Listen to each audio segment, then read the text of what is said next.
Hello दोस्तों, स्वागत है आपका अपना यूट्यूब चैनल जीत आपकी में। दोस्तों मैं हूं अनिल कुमार। दोस्तों आज जो हम जिस टॉपिक के बारे में बात करेंगे, जो टॉपिक हम पढ़ाएंगे, उस टॉपिक का नाम है geometric meaning of zero of polynomials, यानी बहुपद के शून्यकों का ज्यामितीय अर्थ। उस पर हम लोग चर्चा करेंगे। इस टॉपिक में हम सीखेंगे कि बहुपद का ग्राफ कैसे खींचा जाता है। तो आइए देखते हैं। सबसे पहले हम एक बहुपद लेंगे। माना कि पी एक्स वाई बराबर पी एक्स बराबर x square plus 3x plus 2। हमने एक बहुपद लिया है और इस बहुपद में x का जितना मान रखेंगे उससे हमको बहुपद का मान निकलेगा। जैसे हम x बराबर 1 रखेंगे, 1 रखने पर x का मान हम 1 रखेंगे तब P1 बराबर 1 का स्क्वायर प्लस 3 गुने 1 प्लस 2। 1 का स्क्वायर 1 ही होता है और 3 से 1 को गुना करेंगे तो 3 प्लस 2, 3 1 4 2 6। हमने x का मान 1 रखा तो y का मान हमें 6 प्राप्त हुआ है, या इसे हम बोल सकते हैं कि बहुपद मेरा 6 आया, बहुपद का मान 6 आया है। हम x का वैल्यू 0 रखेंगे। x का वैल्यू 0 रखने पर तब P0 बराबर हो जाएगा 0 का स्क्वायर प्लस 3 गुने 0 प्लस 2 बराबर 0 प्लस 0 प्लस 2 बराबर 2। दोस्तों 0 से 3 को गुना करेंगे तो 0 ही होगा और 2 को जोड़िएगा तो 0 ही होगा। अब x का मान रखते हैं -1। सिर्फ आपको ध्यान से समझना है और शुरू से लेकर अंत तक वीडियो में बने रहिए ताकि आपको अच्छे से समझ में आ जाए। x बराबर -1 रखने पर -1 रखेंगे तब P-1 बराबर -1 का स्क्वायर और प्लस 3 गुने -1 प्लस 2। -1 का स्क्वायर करेंगे तो प्लस में 1 हो जाएगा और प्लस माइनस माइनस और 3 से गुना करोगे 1 के तो 3 ही होगा प्लस 2। 2 1 3 और 3 में से 3 घटाएंगे तो आ जाएगा 0। फिर लिखेंगे x बराबर -2 रखने पर P-2 बराबर -2 का स्क्वायर प्लस 3 गुने -2 प्लस 2। -2 का स्क्वायर करेंगे तो 4 आ जाएगा। माइनस में है तो स्क्वायर करने पर प्लस में आ जाता है और 3 दूना 6 प्लस माइनस माइनस प्लस में 2, 4 2 6 और 6 में से 6 को घटाए तो हो गया 0। x बराबर 1 रखने पर तो P1 यहाँ पे कुछ भी रख सकते हैं मान, 0 -1 -2 1 2 3 4, जो आपको दिल चाहे वो रख सकते हैं। तब P1 बराबर 1 का स्क्वायर प्लस 3 गुने 1 प्लस 2। 1 का स्क्वायर 1 ही होगा और 3 से 1 को गुना करेंगे तो 3 प्लस 2, 3 2 5 1 6 हो जाएगा। जब मान निकले, हमने जब मान रखा x का मान तो हमें बहुपद का मान निकल गया। अब दोनों मानों को हम लेकर एक सारणी बनाएंगे। जैसे सारणी हम बना रहे हैं, ऊपर में x लिखेंगे और नीचे y हो जाएगा मेरा। दोस्तों y बराबर ही px हमने माना है, यानी बहुपद को हमने y मान लिया है। तो x का मान रखे थे 0 तो y का मान हमें प्राप्त हुआ था 2 और x का मान -1 रखे तो y का मान निकल के आया है 0। x का मान -2 रखे थे तो y का मान 0 आया था और x का मान 1 रखे हैं तो y का मान 6 आया है। अब हम इसे ग्राफ खींचेंगे। तो जैसा कि आप लोग 9th क्लास में पढ़े थे, ये जो रेखा होता है इसको हम क्षैतिज रेखा बोलते हैं और ये रेखा जो हुआ इसे हम ऊर्ध्वाधर रेखा बोलते हैं। ये मेरा y हो जाता है और ये y डैश होता है।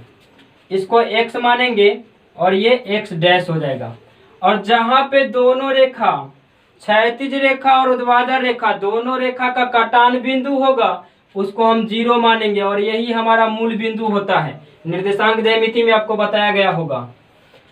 अब यहाँ पे 1 लेंगे, यहाँ पे 2, 3, 4, 5, ये बढ़ते जाएगा। जहां तक आपका मान दिया हुआ रहेगा x का वहां तक आप लिख सकते हैं उसे। इधर -1, -2, -3 और -4। और हाँ, एक बात जरूर ध्यान में रखिएगा कि 0 से जितना दूरी 1 का होगा उतना ही दूरी 1 से 2 का होना चाहिए, इसलिए आप लोग ग्राफ कॉपी में बनाइएगा। इधर होगा -1, -2, -3, -4, ऊपर में 1, 2, 3, 4, 5, 6। अब ये बनाने के बाद हम इसको मान रखेंगे। x का मान 0 और y का मान 2। अब कहाँ पे बिंदु दे हम, तो ध्यान से देखिए, x का मान 0 और y का मान 2, यानी 2 पर होगा। कौन 2 पर, x वाला कि y वाला पर? तो y वाला पर होगा। तो y वाले बिंदु पर, y वाले पर 2 जो है उस पे हम बिंदु रखें, क्योंकि 0 जो है मेरा यहाँ 0 है और 2 ये, तो सामने सीधा बिंदु जाएगा, यहाँ पे आ जाएगा। ये होगा 0 और 2। दोस्तों x वाले जो मान होता है उसे हम शुरू में लिखते हैं और y वाला जो मान होगा उसे लास्ट में लिखते हैं और ब्रैकेट से बंद कर देते हैं। दूसरा बिंदु है मेरा -1 और 0। x पर -1 और y पर 0, यानी बिंदु मेरा आ जाएगा x वाले पर, x पर -1 और y पर 0। इसके बाद है x पर -2, y पर 0। x पर -2 तो बिंदु ये हो जाएगा, x पर -2 और y पर 0। उसके बाद है x पर 1 और y पर 6, x पर 1 और y पर 6। तो x पर 1 और y पर 6, तो 1 के सामने जाएंगे और y पर 6 के सामने बिंदु मेरा ये हो जाएगा, ये हो जाएगा 1 और 6। अब ग्राफ खींचेंगे, तो ग्राफ कैसे खींचेंगे, यहाँ से लेकर के हम इसको मिला दिए और डायरेक्ट ये ग्राफ मेरा यहाँ से कटेगा इस पर। अब ग्राफ को में जब बनाओगे तो ये जो है बराबर दूरी लीजिएगा, तो ये ग्राफ आपको थोड़ा सीधा दिखाई देगा। यहाँ पे कुछ टेढ़ा दिखाई देता है क्योंकि यहाँ बराबर दूरी नहीं है, हम मान रखे हैं। जैसे ये बिंदु ऐसे होगा, तो जब ग्राफ खींचेंगे हम यहाँ से ऐसे, यहाँ कटेगा, फिर यहाँ से थोड़ा नीचे करेंगे और इस पे मिलाते हुए ऐसे चला जाएगा मेरा ग्राफ, ये ऐसे होगा।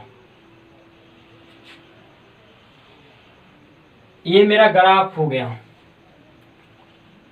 तो अब ध्यान दीजिए, ये ग्राफ जो हम बनाए हैं तो x अक्ष पर कितने बिंदु को ये ग्राफ काट रहा है, तो x अक्ष पर ये 2 बिंदु को काट रहा है ग्राफ, तो हमारा शून्यकों की संख्या 2 होगा।